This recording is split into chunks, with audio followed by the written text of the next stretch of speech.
इन्हें खामर तो बात थोड़ी आखने अल्हम्दुलिल्लाह पहले जितना आँख छोड़े काफी है इन्हें खामर के बाद तजुतियां लबड़ियां इन्हें है कोई ना पक्की गल है बेशक कुछ या सुभान अल्लाह कुछ या कोई आप सुभान अल्लाह सारी जिंदगी की नेकियां ले लो गार की एक रात हजरत अबू बकर सिद्दीक हजरत उमर का हाथ छुड़वाते हैं एक कदम आगे बढ़ते हैं मुस्कुरा के पलट के पीछे देखकर कहते हैं अबू बकर घाटे दा सौदा नहीं करेंदा सुभान अल्लाह अबू बकर घाटे दा सौदा नहीं करेंदा हजरत फारूक आजम फिर हाथ पकड़ लेते हैं अच्छा ऐसा कर लो सारी जिंदगी की नेकियां रखो गार की रात की वो आधी रात दे दो जब आपकी गोद में नबूवत का सर था आपकी आंख नबूवत के चेहरे पे थी आधी रात दे दो उमर की सारी जिंदगी ले लो हजरत अबू बकर दूसरी मर्तबा हाथ छुड़वाकर एक कदम आगे बढ़कर पीछे पलट के मुस्कुरा के देखकर कहते हैं अबू बकर घाटे दा सौदा तीसरी मर्तबा हजरत उमर हाथ पकड़ते हैं पकड़ कर कहते हैं अच्छा एक काम करो एक लम्हा दे दो एक घड़ी दे दो वो एक वक्त दे दो जब आपकी आंख नबूवत के चेहरे पे जोबन मार रही थी वो एक वक्त दे दो उमर की सारी जिंदगी ले लो हजरत अबू बकर तीसरी मर्तबा जब कहते हैं अबू बकर घाटे दा सौदा हबशे का बिलाल खड़ा होकर देख रहा था और देखकर कहते हैं अबू बकर आपको पता है ये कौन है आपको पता है जिसे आप इनकार कर रहे हो ये कौन है हजरत अबू बकर मुस्कुरा के कहते हैं बिलाल तुझे पता है ये मांगता क्या है तुझे पता है ये मांगता क्या है अबू बकर चाह के भी उमर को नहीं दे सकता अबू बकर चाह के भी एक मकाम पर हजरत सैयदना फारूक आजम रज़ी अल्लाह तआला अन्हु आपका बचपन है आप बकरियां चराते हैं ऊंट चराते हैं बैतुल मुकद्दस की दीवार के साथ टेक लगा के आराम कर रहे हैं एक बाबा आया आकर हजरत उमर को उठाकर कहता है उमर इस कागज पे लिख कर दे जब तू अमीरुल मोमिनीन बनेगा इस कागज पर लिख करके दे जब तू अमीरुल मोमिनीन बनेगा ये जमीन का टुकड़ा मुझे देगा किसे देगा मुझे देगा हजरत उमर को उस बाबे ने इतना परेशान किया हजरत उमर ने लिख दिया हाँ दूंगा ये ले जमीन तेरी होगी कौन अमीरुल मोमिनीन बनेगा कौन बैतुल मुकद्दस का बादशाह बनेगा किसके हाथ पे फतह होगा कोई पता नहीं है लिख कर दे दिया दौर गुजरा वक्त गुजरा हालात गुजरे तिलकल अय्याम नुदाविलुहा बैनन नास ज़माना आया मेरा उमर सवारी की मुहार पकड़ के गुलाम को ऊंट पे बिठा के पैदल चल रहा था टूटी जूती हाथ में थी 17 पैबंद लिबास पे लगे थे वो यहूदी किताब खोल कर बैठे थे इससे लड़ा नहीं जाएगा इसके हाथ में बैतुल मुकद्दस की चाबियां दी जाएंगी इससे मुकाबला नहीं किया जाएगा आप जब पहुंचे आपका इस्तकबाल हुआ गुलाम ने कहा आपके लिए कुछ जुब्बे कुछ कपड़े हैं चेंज कर लें प्रोटोकॉल है आगे लोग खड़े हैं हजरत उमर कहते हैं नहीं ये मेरे मोहम्मद की सुन्नत है मेरे महबूब की उमर कपड़ों से नहीं पहचाना जाता किरदार से पहचाना जाता ये मेरे नबी की अदा है आगे बढ़े वो पर्ची हजरत उमर के हाथ में आ गई हजरत उमर के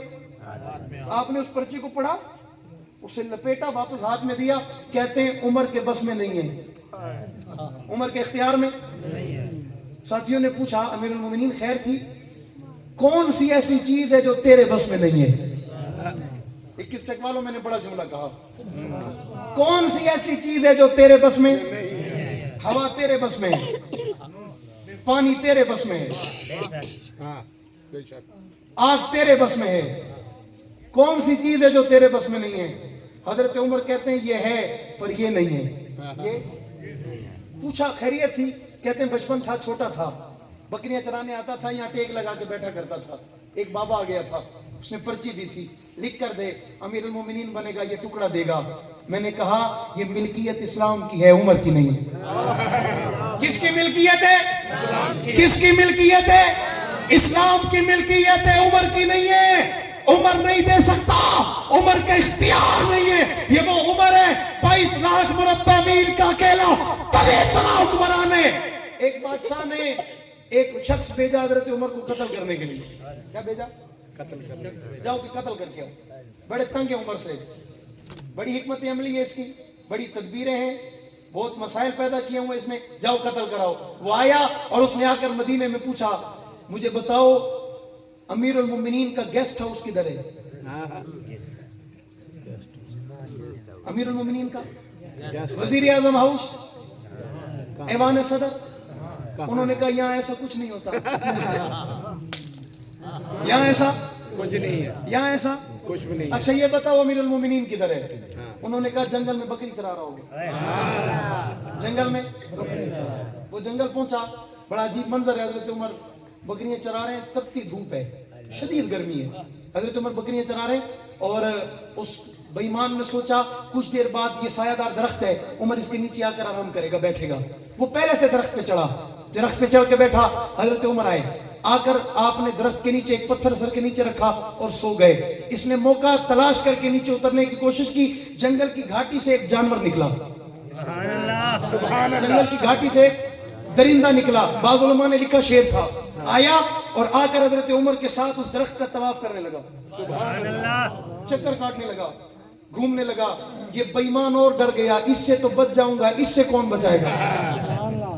اس سے پھر بھی معافی مانگ کے گزارا ہو سکتا ہے، یہ تو معافی جانتا نہیں ہے، اس سے کون بچائے گا، یہ اور ڈرا۔ جب وہ جنگل کا جانور حضرت عمر کے جاگنے پر واپس چلا گیا، یہ بے ایمان نیچے آیا، ہاتھ جوڑ کے معافی مانگتا ہے، کہتا ہے غلط ارادے سے آیا تھا، قتل کرنے آیا تھا، مارنے آیا تھا، ارادے نیک نہیں تھے، لیکن معافی مانگتا ہوں، آئندہ نہیں آؤں گا۔ ایک سوال کرنا چاہتا ہوں، اتنا تو بتا کہ جنگل کے جانور بھی تیری مانتے ہیں، جنگل کے درندے تیری مانتے ہیں؟ تو خطاب کے بیٹے نے اس وقت کہا میرے ساتھ مدینے چل، صرف جنگل کا شیر ہی عمر کی نہیں مانتا، اللہ کا شیر بھی عمر کی مانتا ہے۔ مدینہ چل مدینہ،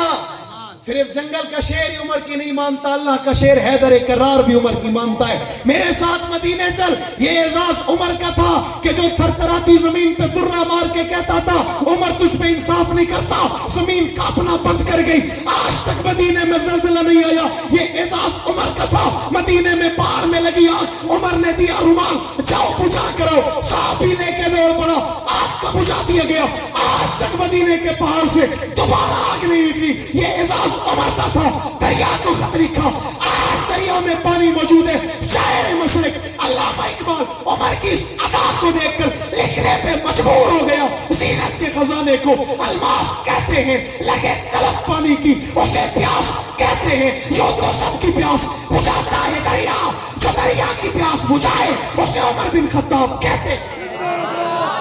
اسے عمر بن خطاب، اسے عمر بن خطاب۔ وقت ختم ہو گیا، آخری بات حضرت سیدنا صحابہ کی بات ہو گئی، اہل بیت کی بات، کہہ دو سبحان اللہ۔